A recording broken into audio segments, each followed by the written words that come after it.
সোনাতলি নামে একটা সুন্দর বন ছিল।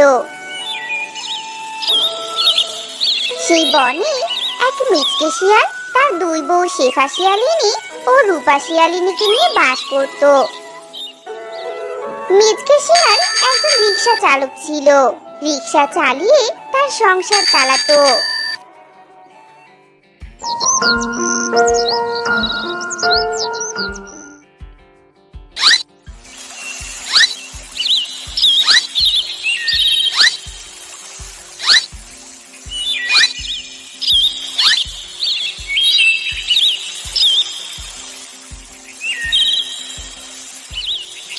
কই গো ছোট বউ বড় বউ, আমাকে তাড়াতাড়ি খেতে দাও, আমি রিক্সা নিয়ে বেরোবো। ঘরে তো কিছুই নেই, কি খেতে দিব বলো তো? দুদিন ধরে বাজার করো না, তোমার জন্য আমাদেরকেও না খেয়ে থাকতে হয়। কি করব বলো, আমি তো সামান্য রিক্সা চালাই। রিক্সা চালিয়ে যে কটা টাকা আয় হয় তা দিয়ে তো কোনো রকমের সংসার চলে। সামান্য রিকশা চালকের তো স্বাদ কম নয়। কে বলেছিল তোমাকে দুটো বিয়ে করতে? এক বউয়ের ভরণ পোষণ চালাতে পারো না, আবার দুটো বউ ঘরে এনেছো, তাদেরকে তো ঠিকভাবে কিছুই দিতে পারো না। তোমার সংসারে এসে ফকিন্নিদের মতো থাকতে হচ্ছে। ছোট বউ, আমি কি আর সাধে দুটো বিয়ে করেছি? মা যে আমার ভীষণ অসুস্থ ছিল, অভাবের তাড়নায় মায়ের চিকিৎসা করতে পারতাম না, তাই তো দুটো বিয়ে করে যৌতুকের টাকা দিয়ে মায়ের চিকিৎসা করেছিলাম। কিন্তু তাতেও তো কোনো লাভ হলো না, মা যে আমাকে ছেড়ে চলেই গেল। হয়েছে হয়েছে, এখন আর সংসারে ঢং করতে হবে না। নিজের কপালের সাথে তো আমাদের কপালটা পড়িয়েছো। এবার তাড়াতাড়ি রিকশা নিয়ে বের হও তো, আর রোজগার করে আমাদের দু বউয়ের জন্য বাজার করে এনো। খিদের জ্বালা যা সহ্যই হচ্ছে না। কি হলো, দাঁড়িয়ে দেখছো কি? যাও, আজ বাড়িতে বাজার না আনলে তোমার খবর খারাপ হবে বলে দিলাম। দুই বউয়ের এমন কথায় মিচকে শিয়াল মন খারাপ করে রিকশা নিয়ে বেরিয়ে পড়ে। আমার দুই বউয়ের এক বউ আমার দুঃখ বুঝলো না, সব সময় আমাকে কথা শোনায়। এই শিয়াল ভাইয়া, উত্তরের কলেজ মাঠে যাবে নাকি? হ্যাঁ ডাইনা দিদি, যাবো, আমার রিক্সায় উঠে বসো। ডাইনা শিয়ালের রিকশায় উঠে বসে, আর শিয়াল রিকশা চালিয়ে চালিয়ে যেতে থাকে। এভাবে সারাদিন শিয়াল রিকশা চালায়।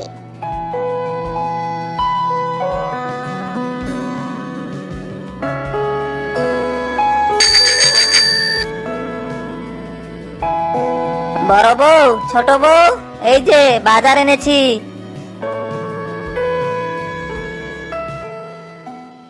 একি, তুমি আজও ডাল আর সবজি এনেছো? তোমাকে না বলেছিলাম গরুর মাংস কিনে আনতে? আসলে বড় বউ, আজ বেশি টাকা উপার্জন করতে পারিনি, তাই আর কি ভালো মন্দ আনতে পারিনি। দয়া করে রাগ না করে যা এনেছি তাই রান্না করো। বড় বউ শেফা শিয়ালিনী রাগে ফুঁসতে ফুঁসতে বাজারের ব্যাগটা নিয়ে চলে যায়। এভাবেই দিন কাটছিল। একদিন মিচকে শিয়াল রিকশা চালানো শেষে যখন বাড়ি ফিরছিল, এমন সময়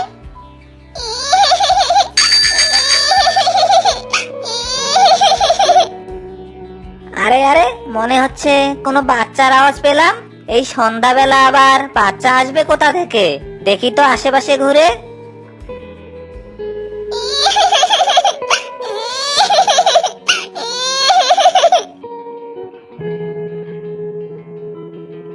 একি, এই গাছের নিচে তো একটা বাঘের বাচ্চাকে কাঁদতে দেখছি। আহারে, বাচ্চাটা কতই না অসহায় হয়ে পড়ে আছে। কি সুন্দর ফুটফুটে বাচ্চা, কিন্তু আশেপাশে তো কাউকে দেখছি না। এই বাচ্চাটার বাবা মা কেউ নেই নাকি? কেমন বাবা মা যে এত ছোট বাচ্চাকে এই ভর সন্ধ্যাবেলা এখানে একা ফেলে রেখেছে? শিয়াল ভাইয়া, এই বাঘের ছানাটি এতিম, ওর বাবা মা কেউ নেই।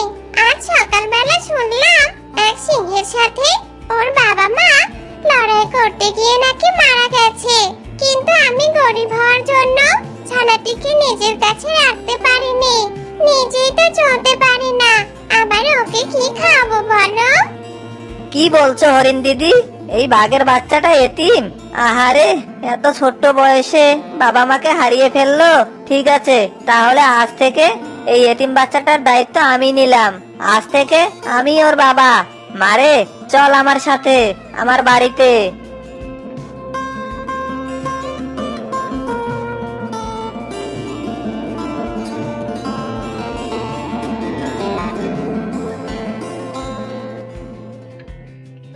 বড় বউ, ছোট বউ, এই দেখো আমি কাকে এনেছি। আজ থেকে এই বাঘের বাচ্চাটা আমাদের কাছে বাবা মায়ের ভালোবাসায় বড় হবে। আজ থেকে এই আমাদের সন্তান। আজ থেকে ওর দেখাশোনা তোমরা করবে, কেমন? কি কি বললে তুমি? এই বাঘের বাচ্চা হবে শিয়ালের সন্তান? কখনোই না। কোথায় না কোথায় থেকে একটা বাঘের বাচ্চা নিয়ে এলো। ওকে নাকি এখন সন্তান মানতে হবে। কিছুতেই আমরা ওকে সন্তান মানতে পারবো না। বড় বউ, এভাবে বলো না। এই বাঘের বাচ্চাটা যে এতিম, ওর কেউ নেই। দয়া করে ওকে তোমাদের কাছে টেনে নাও। আর তোমাদেরও তো কোনো সন্তান নেই। ওকে না হয় নিজের সন্তানের মতো করে বড় করো। না, কিছুতেই না। আমরা এই বাঘের বাচ্চার মা কিছুতেই হব না। ওকে যেখান থেকে এনেছো সেখানেই ফেলে দিয়েছো। দুটো বউকে সামলাতে পারি না, আবার আরেকটা জুটিয়েছে। শোনো, তোমরা আর একটা কথা বলবে না। অনেকক্ষণ ধরে তোমাদের বাজে কথা শুনছি। বিয়ে হওয়ার তো অনেকদিন হলো। কই, এতদিনে তো আমাকে একটা সন্তানের বাবা করতে পারলে না। কান খুলে শুনে রাখো, আজ থেকে এই বাঘের বাচ্চাই আমাদের সন্তান হিসেবে বড় হবে। আর তোমরা ওকে মায়ের ভালোবাসা দিবে। আর সেটা যদি না করো, তাহলে তোমাদের দুজনকে আমি ডিভোর্স দিয়ে দিব। তখন দেখবো সমাজে কেমন করে মুখ দেখাও তোমরা। এই কথা বলে মিচকে শিয়াল বাঘের বাচ্চাটাকে ওদের কোলে তুলে দিয়ে চলে যায়।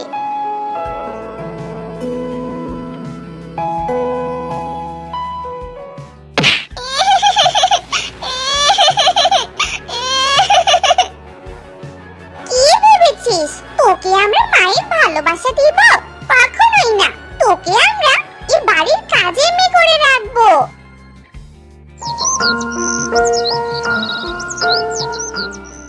এরপর থেকে শুরু হয় এতিম বাঘের বাচ্চার অবহেলার দিন। মিচকে শিয়ালের সামনে দুই বউ বাঘের বাচ্চার সাথে অনেক ভালো ব্যবহার করত, কিন্তু শিয়ালের আড়ালে বাঘের বাচ্চার উপর তারা দুজন অনেক অত্যাচার করত।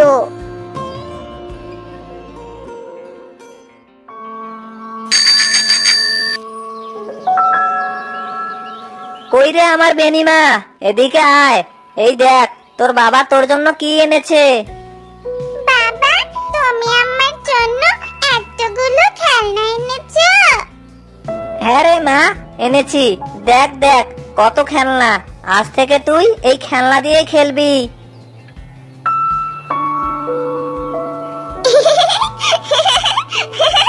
খুব মজা হবে বাবা, খুব মজা হবে।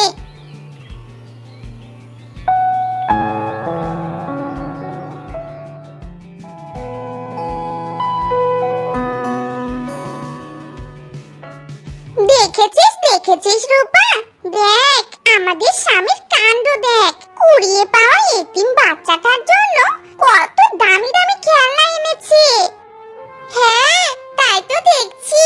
দেখি তো গা পিত্তি একেবারে চলে যাচ্ছে আমার। এই শয়তান এতিমটার জন্য টাকা খরচ করতে পারে, আর আমরা কিছু চাইলেই শুরু হয় ন্যাকামো। টাকা নেই, টাকা নেই, যত সব বাহানা।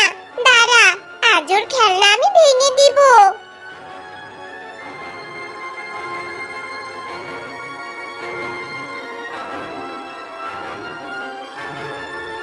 একে মা, তোমরা এটা কি করছো? ভেঙো না, আমার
লাঠি দিয়ে বাঘের বাচ্চার মাথায় একটা জোরে আঘাত করে, আর সাথে সাথে বাঘের বাচ্চাটা মাটিতে লুটিয়ে পড়ে।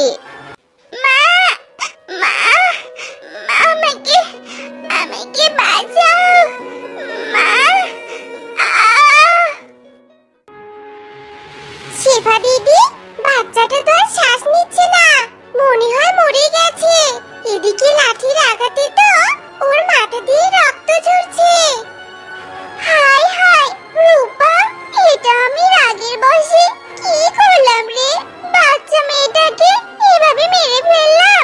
এখন যদি শিয়াল দেখে বাঘের বাচ্চাটা মরে গেছে, তাহলে তো আর রক্ষে থাকবে না রে রূপা। রূপা কি হবে রে?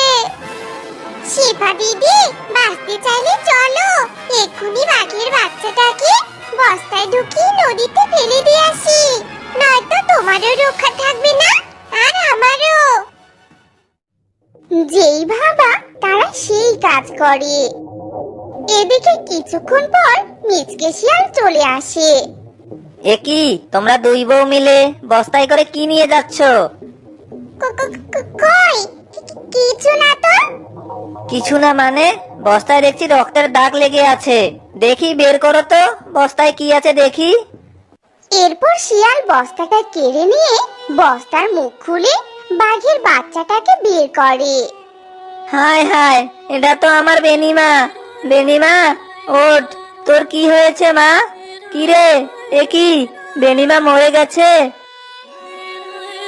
ছি ছি, তোমরা দুই সতীন এত নিষ্ঠুর, একটা এতিম বাচ্চাকে এভাবে মেরে ফেললে? না মানে, মানে আসলে ইচ্ছে করে করিনি গো, আসলে রাগ উঠেছিল তো তাই আর কি। চুপ করো, রাগ কিসের রাগ এত তোমাদের? নিজেরা তো মা হতে পারোনি কখনো, তাই বাচ্চার মর্ম কি বুঝবে? সোনামণি রে, তোকে কুড়িয়ে এনেছিলাম ভালোবাসা দিব বলে, কিন্তু এমন ভালোবাসা পেলি যে তোকে নিজের জীবন দিতে হলো। তোদের দুই সতীনকে আমি ছাড়বো না, তোরা হলি সন্তান খুনি, তোদেরকে আমি পুলিশে দিব, তোদের মা হওয়ার যোগ্যতাই নেই। মিচকে শিয়াল কান্না করতে করতে এতিম বাচ্চাটাকে কবর দেয়। এরপর থেকে মিচকে শিয়াল সব সময় এতিম বাচ্চাটার জন্য আরো মজার মজার কার্টুনের ভিডিও দেখতে আমাদের এই চ্যানেলটিকে সাবস্ক্রাইব করুন এবং পাশে থাকা বেল আইকনটি দাবিয়ে দিন।